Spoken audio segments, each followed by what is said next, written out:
If you are raised from infancy in a codependent relationship, how are you supposed to know what a codependent relationship is if all therapists have told you that you're lucky and you need to be more grateful?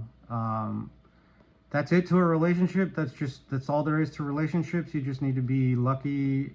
You need to realize how lucky you are and how grateful you are. There's nothing more. There's no trust. There's no attachments that need to be formed. There's no connections that need to be formed. Like, how much goes into a relationship, and how are you supposed to know if all that you are told is that you are lucky and you need to be more grateful? Like, how are you supposed to know what a codependent relationship is if you go to everybody for advice and everybody's saying, oh, well, you shouldn't be asking that because you need to be more grateful? Like, it's by well-intended, uneducated, and misinformed people. All I'm asking for is to educate yourself. Channel is about education. It's not about being more grateful or being less grateful. It's not about realizing how saved you were or how not saved. It's just saying, hey, we can grow and have a growth mindset and learn what we're doing wrong and learn what we need to improve on.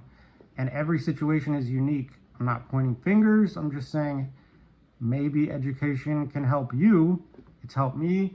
So, reading Out of the Fog, this book is helping me tremendously. There's tons of other books on codependency, but a lot of times we get forced into these relationships by adopted parents that are very well-meaning, but just expect us to be grateful because that's the narrative. When my parents adopted me, they just expected me to fit right in, be grateful, and it's called forced intimacy. So, forced intimacy in adoption refers to the expectation or assumption that adoptees should automatically form deep emotional bonds with their adoptive family or embrace their adoptive family dynamic without considering the adoptee's feelings, personal boundaries, or emotional readiness.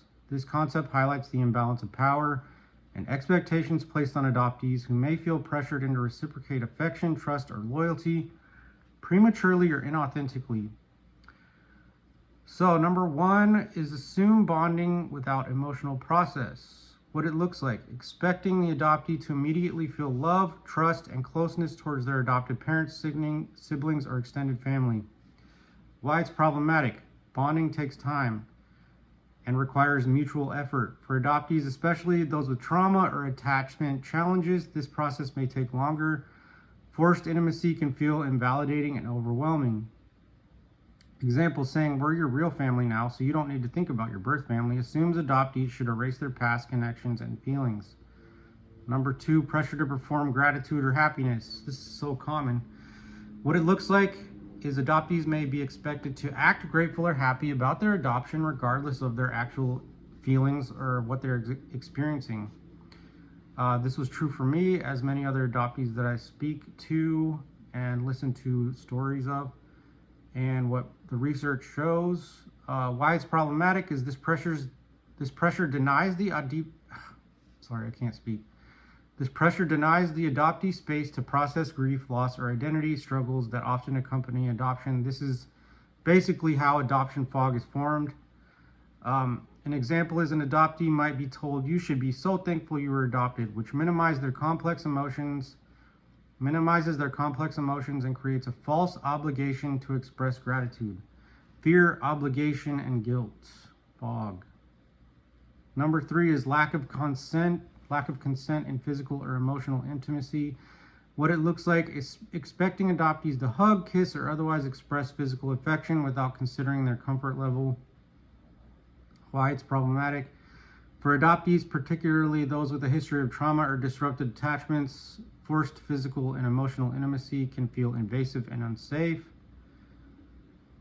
Example: a parent might demand hugs, saying, we're family, so you have to hug me, disregarding the adoptee's boundaries. Number four, expectations to replace birth family bonds. What it looks like: adoptive families may expect the adoptee to prioritize their adopted family relationship over any connection to their birth family or culture. I was in a closed adoption, so this was just automatically just a default for me, and it did me nothing good. Why it's problematic: this erases the adoptee's history and disregards their need to process and reconcile feelings about their birth family. An example is telling an adoptee, "We're your parents now, so they don't matter anymore." It forces them to suppress valid emotions and ties.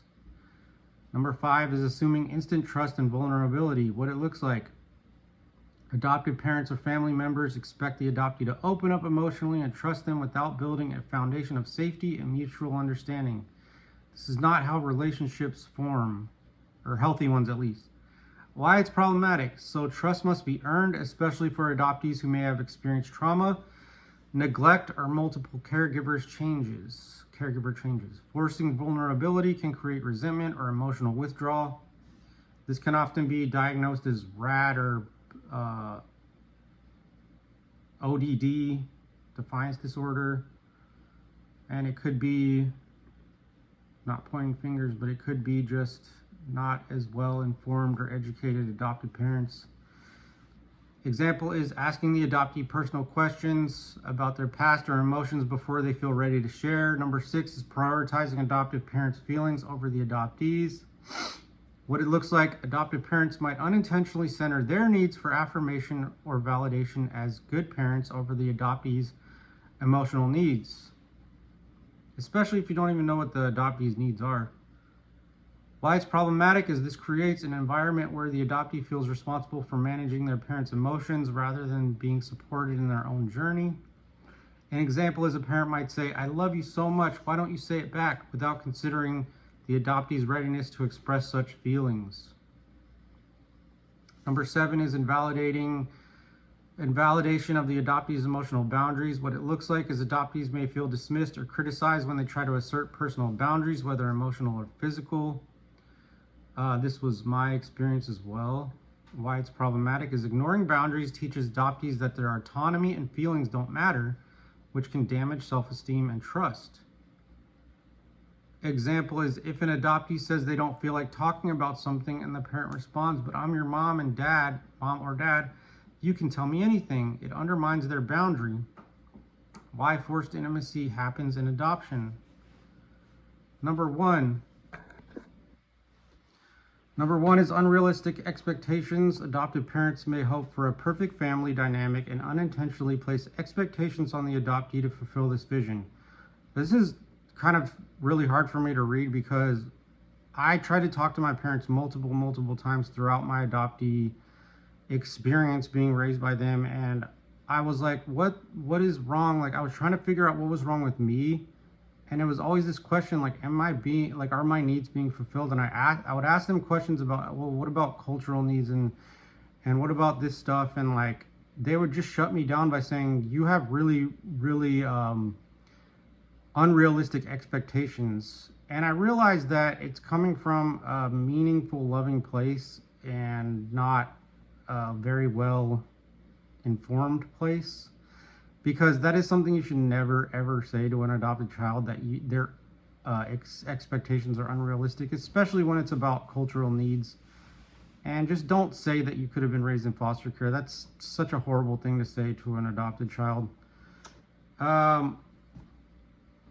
Number 2 is lack of trauma awareness. Some adopted parents might not fully understand how past trauma, loss, or attachment difficulties impacts an adoptee's ability to form immediate bonds.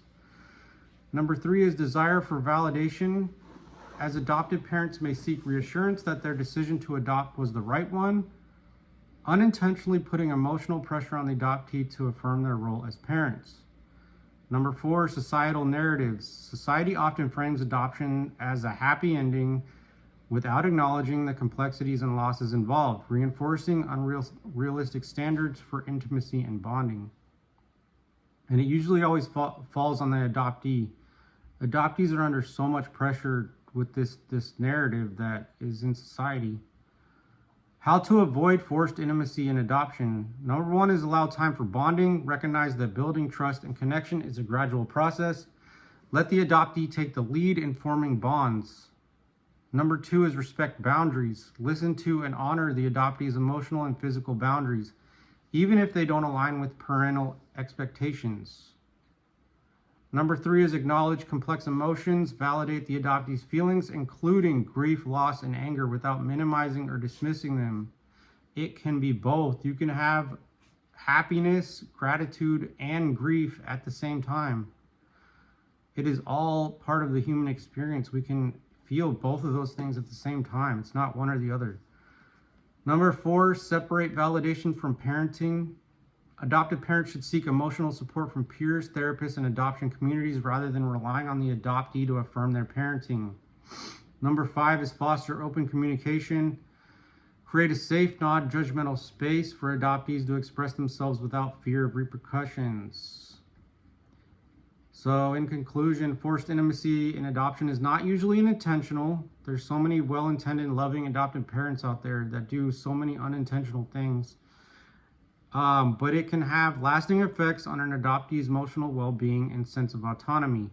Adopted families can avoid it by prioritizing the adoptee's needs, learning what the adoptee's needs actually are, respecting their boundaries, and fostering a relationship built on mutual trust, understanding rather than expectations or societal narratives.